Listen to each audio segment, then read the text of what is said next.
Bonjour tout le monde, je suis contente de vous retrouver aujourd'hui pour cette nouvelle vidéo, la vidéo du mardi, sur la thématique. Et cette semaine, la thématique, vous l'aurez compris, je vous l'ai dit dimanche, je vous l'ai répété lundi, c'est s'aimer, toute une histoire. Donc on a eu cette première partie sur les gratitudes, c'est-à-dire apprécier ce que l'on a réellement dans sa vie. La deuxième partie, c'était du coup être capable de déterminer réellement qui l'on est, comment, voilà, qui on souhaite être. Et commencer à mettre des mots dessus. Je dis bien commencer parce que j'ai conscience que c'est un exercice qui est quand même difficile et c'est pour ça d'ailleurs que j'ai mis en place mon accompagnement pour pouvoir vous aider, vous accompagner. En tout cas, j'espère que ce que je vous ai proposé la semaine dernière vous a aidé, vous a accompagné et que vous avez apprécié les exercices que je vous ai proposés pour répondre à cette thématique. Et donc, cette semaine, après avoir un peu découvert qui vous êtes, il est très important que vous appreniez, du coup, comme vous êtes aligné avec vous-même, ou du moins vous essayez de l'être, d'apprendre à s'aimer, tout simplement, et de faire la part des choses, en fait, au quotidien, et se rendre compte à quel point il est important, si on veut bien aimer les autres, c'est de s'aimer soi-même. Alors c'est une phrase que j'ai beaucoup entendue, que j'entends beaucoup, et dont certains ont vraiment du mal à mettre en place. Il n'y a pas si longtemps, dans le sein de la communauté de mamans, une maman m'a dit, moi, le bonheur de mes enfants, c'est le plus important, c'est pas mon bonheur à moi qui prime. Et on a eu un petit échange là-dessus, où je lui disais que c'était pas une histoire d'être d'accord avec elle, c'était une histoire d'expérience et de me rendre compte que quand on cherche à avoir tout simplement le bonheur à travers quelqu'un d'autre que soi, ça peut vite tourner au désastre. Au désastre dans le sens où vous vous sentez dépendant finalement de quelque chose ou de quelqu'un. On peut pas demander à quelqu'un d'être le gestionnaire de notre bonheur parce que c'est le meilleur moyen finalement d'être déçu et du coup le jour où cette personne part, d'avoir le double revers de la médaille et même si le jour où les gens qu'on aime très fort nous quittent, on est quand même triste bien évidemment, il n'en reste pas moins que notre bonheur ne peut reposer que sur nous-mêmes, notre bien-être également sur nous-mêmes et pas sur les autres. Donc apprendre à s'aimer, c'est important. Et qu'est-ce qu'on peut faire au quotidien? Parce qu'on se rend compte que finalement s'aimer c'est difficile, et s'aimer c'est difficile parce qu'il y a beaucoup de choses qui rentrent à l'intérieur dans ce critère de s'aimer. La première, on va parler d'aimer son corps, et ça c'est vraiment quelque chose qui est que je ne critiquerai pas, je vous rassure, je vais pas vous dire qu'il est facile d'aimer son corps, etc. Juste ce corps, et pour moi aussi c'est important qu'on s'en rende compte, c'est quand même notre moyen de locomotion au quotidien, c'est lui qui nous permet de nous lever. Alors effectivement, quand malheureusement il est malade, ou quand on le maltraite, on fait pas attention à lui, ce qui est différent de la première chose, je tiens juste à le dire, il peut nous faire souffrir. Et là le rapport à l'autre, le rapport au corps, et du coup devient lapsus révélateur, un rapport à l'autre, parce qu'on décompose en fait, on se dit qu'il y a nous et il y a notre corps, ou sinon quand il y a aussi des problèmes à assumer son poids, qu'on soit trop mince ou trop gros, assumer des caractéristiques physiques qui ne nous plaisent pas, des yeux trop petits, un nez trop long, une bosse sur le nez, etc.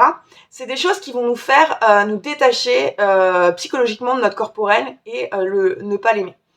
Et j'ai envie de vous dire, qu'est-ce que ça vous apporte de ne pas aimer votre corps? Qu'est-ce que ça vous apporte d'apporter autant d'énergie négative à ce moyen de locomotion et à ce moyen de tout en fait dans votre vie? Ça vous apporte rien concrètement, à part encore plus de malheur et de mal-être.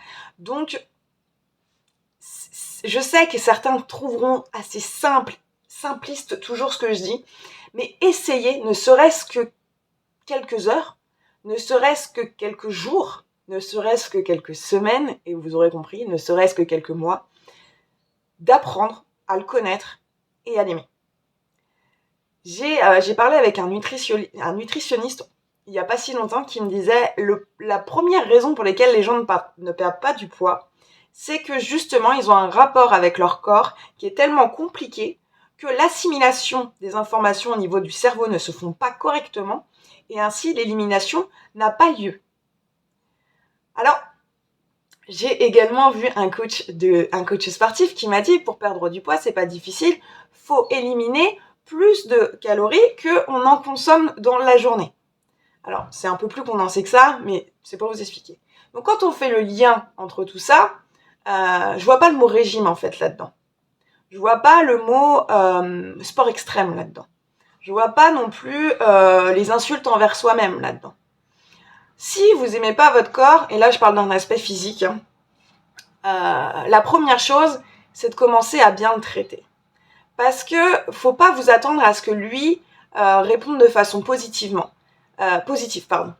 C'est comme votre lien avec une personne. Si vous avez quelqu'un que vous aimez pas beaucoup et que vous lui faites ressentir tous les jours que vous l'aimez pas beaucoup, sincèrement et honnêtement, votre relation ne pourra que se détériorer. Elle ne va pas s'améliorer, elle ne va pas stagner non plus. Elle va vraiment se détériorer.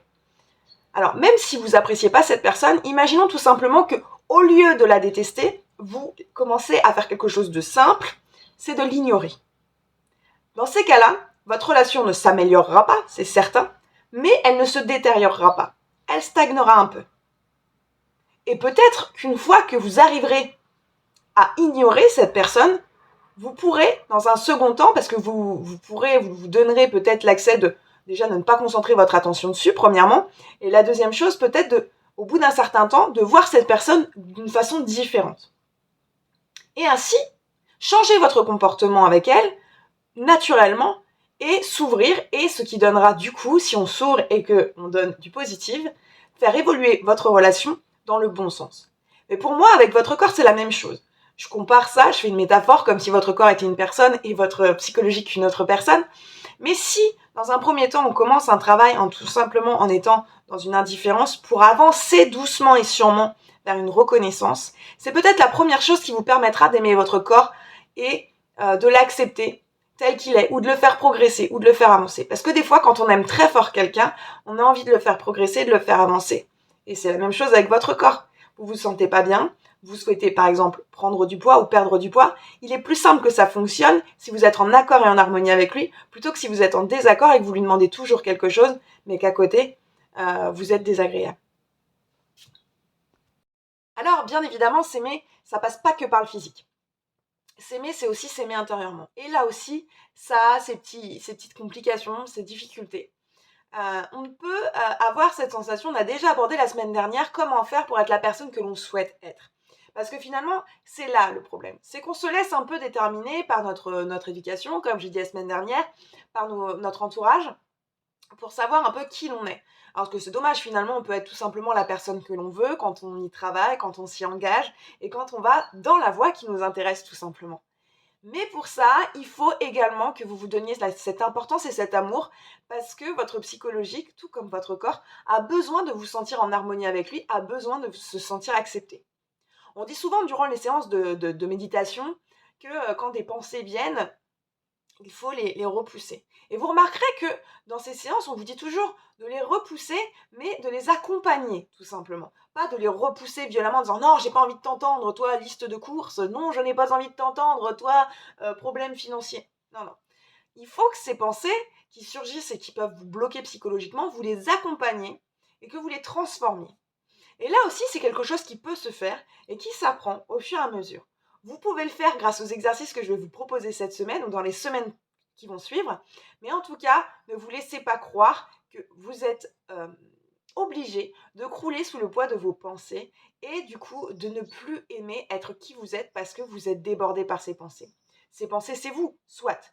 Mais vous pouvez également décider de penser différemment. Mais je vous l'avoue, cela, c'est un travail très facétieux, qui demande du temps, de l'énergie, mais qui, derrière, apporte un réel résultat positif pour vous. Alors voilà, je vais terminer cette vidéo aujourd'hui. Je souhaitais aborder brièvement la thématique. C'est toujours assez bref parce qu'il faut comprendre que ces vidéos, je ne peux pas les faire trop longues parce que pour certaines personnes, c'est trop long et j'espère sincèrement qu'elles peuvent vous être utiles et qu'elles peuvent vous apporter un début de réponse dans vos problématiques du quotidien. En tout cas, moi, je vous souhaite une magnifique journée. On se retrouve dans le reste de la semaine pour parler de cette magnifique thématique de s'aimer. et n'hésitez pas à me faire vos retours ou à faire vos demandes de rendez-vous. C'est toujours la même forme. Vous pouvez m'envoyer un mail à marion.david44@yahoo.fr ou via le 07 68 30 58 60. Je serai ravie de donner suite à tout ça et qu'on travaille ensemble. Allez, passez une magnifique journée. Ciao.